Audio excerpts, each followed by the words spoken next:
Today, a new twist on TARP. The White House looking at taking some of the money to boost small businesses in America. Now, remember last week they were trying to do the same thing to help homeowners out.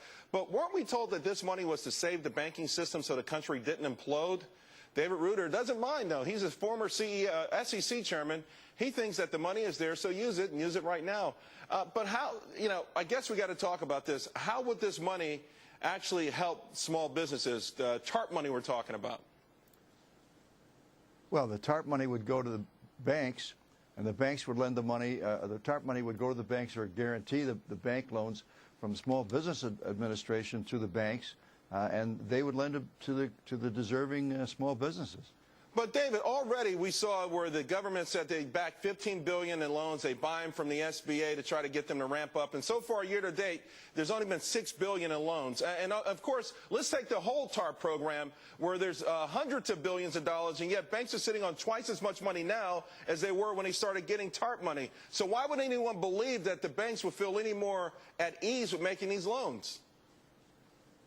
Well, I think the Small Business Administration system is a different administration. Probably the problem is to get the Small Business Administration to put standards and methods in front of the banks and urge them to lend the money. I think they will. Well, this is one of my fears, okay, with TARP. TARP is going down a slippery slope. Initially, the first carnation, it was going to be used to buy toxic assets, and here we are. Do you think that this would open the door for TARP to become just a slush fund for the White House? No, I don't think that's where they're going with it. I think they're trying to do whatever they can to stimulate this economy right now, and it is not over, as we know. The lending process has to be stroked so that it can take place, and I think that the administration is doing what it can.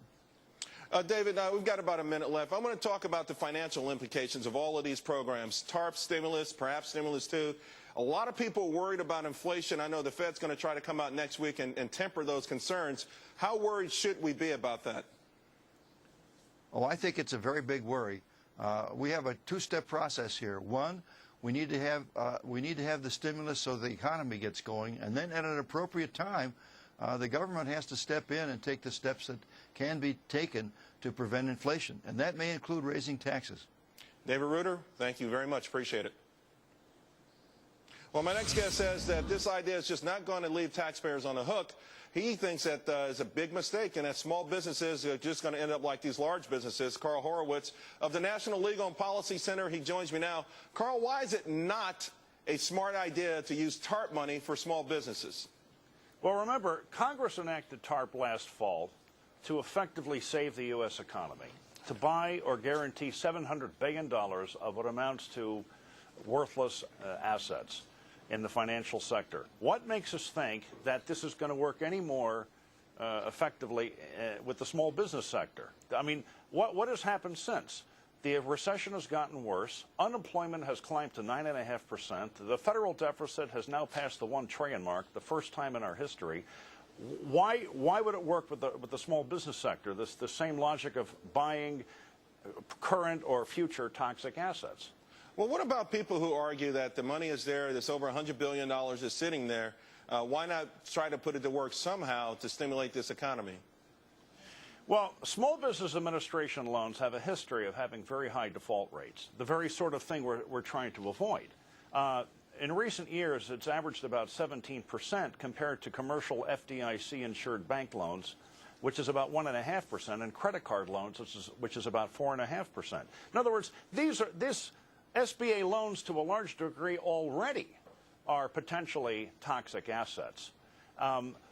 Basically, more than standard small business loans, the people who will get them amount to two categories: businesses that are solvent and don't need them, or businesses, frankly, that don't deserve any loans. I mean, that we're effectively subsidizing the uncreditworthy. That's a pretty wide range. Either you got a lot of dough, you don't need it, or you have no dough, and you're going to fail anyway. Yeah, it's a catch-22, and unfortunately, that's always the way it's been since the SBA's creation in 1953, at the beginning of the Eisenhower years. But you would agree, though, Carl, that small businesses are generating the majority of jobs in this country, if not all of them. So how can we help them? Well, the small business sector, and there's a definitional issue of what is a small business as opposed to a medium one. But most small businesses don't get off the ground through the SBA. You have to understand that only 1% of all small business loans in any given year go through the SBA. 99% don't. The notion that this is an indispensable agency is simply not borne out by the record.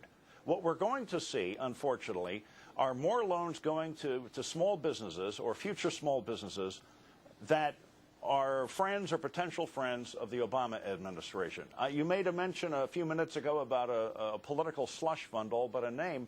This is what this TARP money is going to function as, at least to a large extent.